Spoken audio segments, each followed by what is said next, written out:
Hello students, आप लोग देख रहे हैं डिजिटल इंग्लिश सॉल्यूशन। मैं जयप्रकाश वर्मा आपका डिजिटल इंग्लिश सॉल्यूशन में स्वागत करता हूं।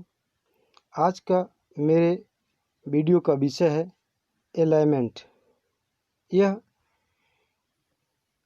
कक्षा 12 यूपी बोर्ड पोएट्री का लेसन 5 है। अलाइनमेंट यह पीवी सिले के द्वारा लिखा गया है। इसका हिंदी अनुवाद आपको मैं बता रहा हूं।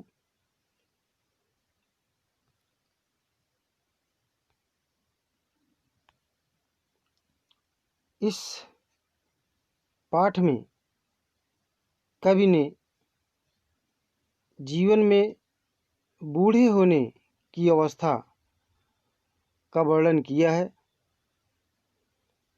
यद्यपि कवि अभी युवा अवस्था में था, लेकिन वह बीमारी के कारण बहुत ही कमज़ोर हो गया, एकदम से बूढ़ा हो गया और वह मृत्यु के कगार पर पहुंच गया। तो उस मृत्यु के कगार पर पहुंचने से पहले उसने जो एहसास किया था, उसी को उन्होंने कविता के रूप में यहाँ आपको बताया है। कवि कहता है कि ओ वर्ल्ड, ओ लाइफ, ओ टाइम, ओ वर्ल्ड, ओ लाइफ, ओ टाइम, यानी वह दुनिया, वह जीवन और वह समय। वह दुनिया, वह जीवन और वह समय।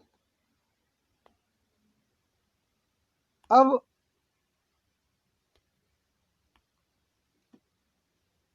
On whose last step I climb, अब जिसके अंतिम पायदान पर,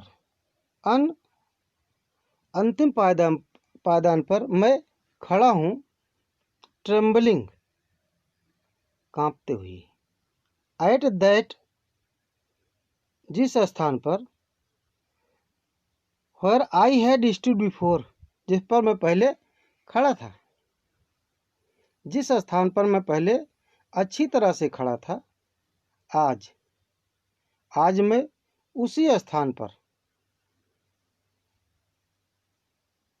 कांपते हुए खड़ा हूँ। अर्थात आदमी युवावस्था में बहुत ही स्थिरतापूर्वक चलता है, और जहाँ वह युवावस्था में चला जाता है, वहाँ अगर बूढ़ी अवस्था में जाता है तो वह कांपने लगता है। तो कभी भी बहुत ही बूढ़ा हो चुका था, इसीलिए कह रहा है कि वह दुनिया, वह जीवन, वह समय जिसके अंतिम पायदान पर, यानी कि last moment of the life, जीवन का अंतिम क्षण, जिसके अंतिम क्षण पर मैं पहुंच चुका हूं, ट्रेम्बलिंग, कांपते हुए। That where, at that where I had stood before, जहां मैं पहले स्थिरता से खड़ा था। When will return the glory of our prime, तो बचपन का वह शानदार समय कब लौटेगा। No more, oh never more, no more, oh never more, यानी कि अब अधिक नहीं और अब कभी नहीं। यानी कि कभी अब कहना चाहता है कि जो बचपन का समय बीत चुका है और युवा अवस्था से होते हुए वो बुढ़ापा तक पहुंच गया है, अब वह सोचने से बचपन का समय वापस नहीं आ सकता है। इसका सेकेंड स्टैंजा है, देख सकते हैं आप। Out of the day and night a joy has taken flight. Out of day and night, यानी दिन और रात की जो खुशियां हैं,